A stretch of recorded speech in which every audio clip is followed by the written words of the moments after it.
Welcome back to Xylem learning. Xylem ലേണിംഗിന്റെ പുതിയൊരു ക്ലാസ്സിലേക്ക്, മലയാളം ക്ലാസ്സിലേക്ക്, ശ്രുതി ടീച്ചറിന്റെ ക്ലാസ്സിലേക്ക് എല്ലാവർക്കും സ്നേഹ സ്വാഗതം. അപ്പൊ ഞാൻ പേര് പറഞ്ഞു കേട്ടോ. ശ്രുതി എന്നാണ് എന്റെ പേര്. മലയാളമാണ് ഞാൻ പഠിപ്പിക്കുന്നത്. അല്ലെ, പലർക്കും അറിയായിരിക്കും, എങ്കിലും ചിലർക്ക് അറിയാത്തവരുണ്ടെങ്കിൽ ഒന്ന് പരിചയപ്പെടുത്തിയതാണ്.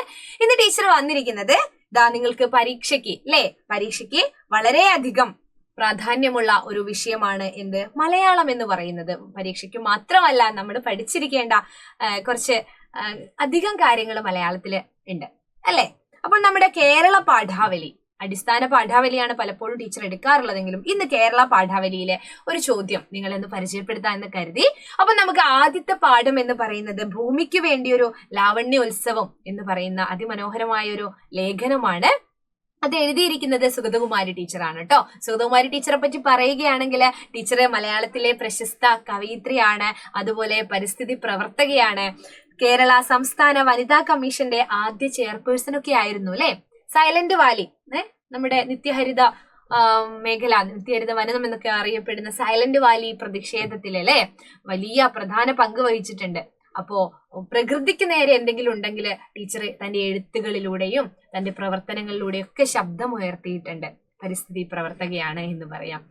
ഒരു പാട്ടു പിന്നെയും പാടി നോക്കുന്നിതാ, ചിറകൊടിഞ്ഞുള്ളൊരീ കാട്ടുപക്ഷി, മഴുതിന്ന മാമരക്കൊമ്പിൽ തനിച്ചിരുന്നൊടിയാ ചിറകു ചെറു തിളക്കി.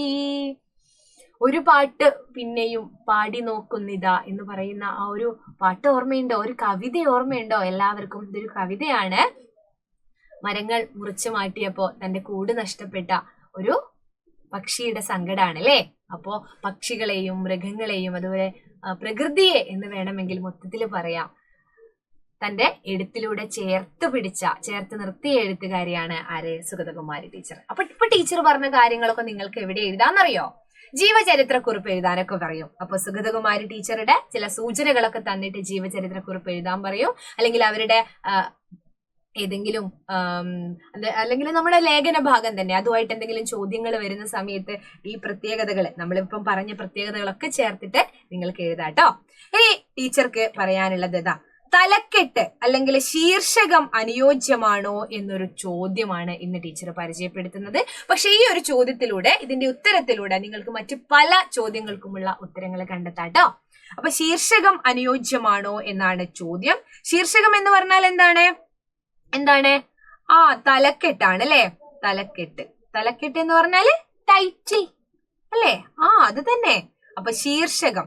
അപ്പൊ ഒരു കഥയ്ക്ക്, ഒരു കവിതയ്ക്ക്, ഒരു ലേഖനത്തിന് ഈ ഒരു ശീർഷകം മതിയോ? എഴുത്തുകാരൻ നൽകിയ ഈ ശീർഷകം മതിയോ എന്ന് നിങ്ങളോട് ചോദിക്കുമ്പോൾ എന്താണ് അതിന്റെ അർത്ഥം?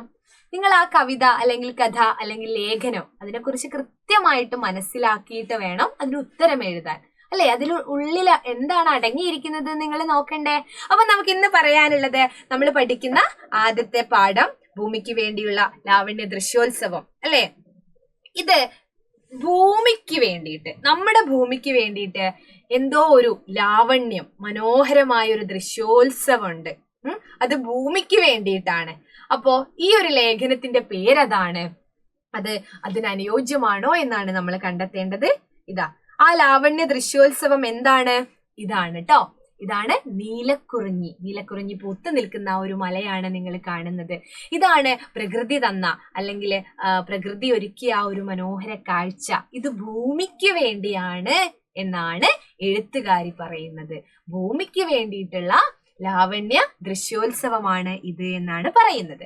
അപ്പൊ മക്കള് മനസ്സിലാക്കേണ്ട ഒരു കാര്യം, ഇപ്പോ ഇതിന്റെ ഉള്ളിൽ, ഈ ലേഖനത്തിന്റെ ഉള്ളിൽ എന്താ ഉള്ളതെന്ന് നിങ്ങൾക്ക് അറിയാലോ അല്ലെ. നമുക്കൊന്ന് നോക്കാം. ഉത്തരത്തിലേക്ക് ടീച്ചർ ഒന്ന് പോകാട്ടോ. നോക്കൂ, സുഗതകുമാരി ടീച്ചറുടെ മുൻമൊഴി എന്ന ലേഖനത്തിൽ നിന്നെടുത്തൊരു ഭാഗമാണ് ഭൂമിക്ക് വേണ്ടിയൊരു ലാവണ്യ ദൃശ്യോത്സവം. സുഗതകുമാരി ടീച്ചർ എന്ന് തന്നെ ടീച്ചർ പറഞ്ഞത് എനിക്ക് വ്യക്തിപരമായിട്ട് സുഗതകുമാരി എന്ന് മാത്രം പറയാനുള്ള ഒരു ബുദ്ധിമുട്ട് കൊണ്ടാണ്. അപ്പൊ സുഗതകുമാരി ടീച്ചർ എന്ന് പറഞ്ഞാലും സുഗതകുമാരി എന്ന് പറഞ്ഞാലും തെറ്റില്ല. പക്ഷെ സുഗതകുമാരി എന്ന് മാത്രം പറയുമ്പോൾ ടീച്ചർക്ക് അതൊരു ബുദ്ധിമുട്ട്. അപ്പൊ അതുകൊണ്ടാണ് ഞാൻ സുഗതകുമാരി ടീച്ചറുടെ എന്ന് എഴുതിയത് കേട്ടോ. സുഗതകുമാരി ടീച്ചറുടെ മുൻമൊഴി എന്ന ലേഖനത്തിൽ നിന്നെടുത്തൊരു ഭാഗമാണ് ഭൂമിക്ക് വേണ്ടിയൊരു ലാവണ്യ ദൃശ്യോത്സവം എന്ന പാഠഭാഗം. കിഴക്കൻ മലനിരകളിൽ 12 വർഷത്തിലൊരിക്കൽ മാത്രം പൂത്തുലയുന്ന കുറിഞ്ഞിപ്പൂക്കളുടെ വിസ്മയകരമായ കാഴ്ചയെ മനോഹരമായി ഈ ലേഖനത്തിൽ അവതരിപ്പിക്കുന്നത് കാണാം. എന്തിനെ പറ്റിയാ പറയുന്നതടാ? കുറിഞ്ഞിപ്പൂക്കൾ പൂക്കുന്നതിനെ പറ്റിയാണ് അല്ലേ? കുറിഞ്ഞിപ്പൂക്കൾ അല്ലേ? നീലക്കുറിഞ്ഞി 12 വർഷത്തിൽ ഒരിക്കൽ മാത്രമാണ് പൂക്കുന്നത് നിങ്ങൾ പഠിച്ചിട്ടുണ്ടോ? അതായത് ഇപ്പോൾ പൂത്തു കഴിഞ്ഞാൽ പിന്നെ ആ ഒരു കാഴ്ച കാണണമെങ്കിൽ വീണ്ടും 12 വർഷങ്ങൾ കഴിയണം. അതിനുശേഷം മാത്രമാണ് എന്ത് നീലക്കുറിഞ്ഞി പൂക്കുകയുള്ളൂ എന്നാണ് പറയുന്നത്. ആ കാഴ്ച നമ്മൾ ഓരോരുത്തരും കണ്ടിരിക്കേണ്ടതാണെന്നും എഴുത്തുകാരി പറയുന്നു. അത് നമ്മളെല്ലാം കാണണമെന്നാണ് എഴുത്തുകാരി പറയുന്നത്. എന്നാൽ ലേഖനത്തിന്റെ അവസാന ഭാഗത്തെത്തുമ്പോൾ എടുത്തു ചോദിക്കുന്ന ഒരു കാര്യമുണ്ട്. ആർക്കു വേണ്ടിയാണ് ഈ ഒരുക്കങ്ങൾ, അല്ലെങ്കിൽ ഇത് ആർക്ക് വേണ്ടിയിട്ടാണ് ഈ ഒരു കാഴ്ച എന്ന് പറയുന്നത്? ഈ ഒരു നീലക്കുറിഞ്ഞി പൂക്കുന്ന കാഴ്ച മനോഹരമാണ്, എല്ലാവരും കണ്ടിരിക്കേണ്ട കാഴ്ചയാണ്. മനസ്സിനൊരു തണുപ്പേകുന്ന അല്ലെങ്കിൽ കുളിർമ തോന്നുന്ന, നമ്മുടെ കണ്ണിനൊക്കെ വല്ലാത്തൊരു അത്ഭുതമായിട്ട് തോന്നുന്ന ഒരു കാഴ്ചയാണ് ഇതെന്നാണ് ലേഖനത്തിലും പറയുന്നത്. പ്രകൃതിയെ മായക്കാഴ്ച ഒരുക്കുന്നത് എല്ലാം നശിപ്പിക്കുന്ന മനുഷ്യർക്ക് വേണ്ടിയല്ല എന്നാണ് മനുഷ്യനായ അല്ലെങ്കിൽ ഒരു മനുഷ്യ സ്ത്രീയായ സുഗതകുമാരി ടീച്ചർ, എഴുത്തുകാരി പോലും പറയുന്നത്.